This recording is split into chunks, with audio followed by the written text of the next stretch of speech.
Nikad mu nisu ortaci rekli petaka baci, aj mi ribu nabaci, ništa slično.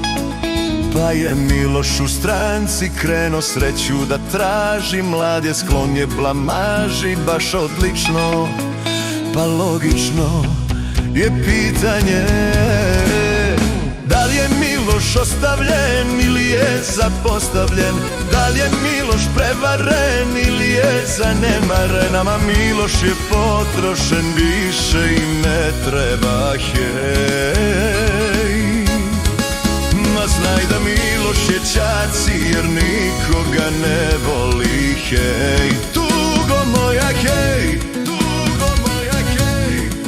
Devojku traži mu stranka, misli dobra mu žvaka, kada baci zezaka, ali nije dečko njegovog ranga. Odgovorit će znam ga kad ga pitaš de zeka vodu pije.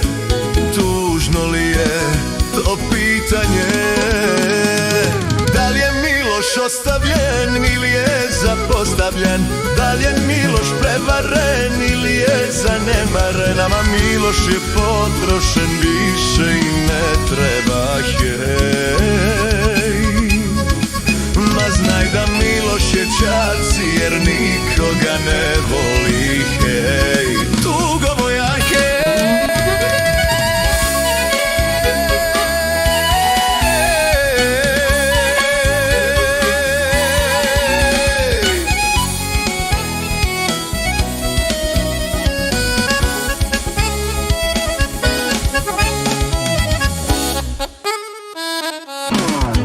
Da li je Miloš ostavljen ili je zapostavljen?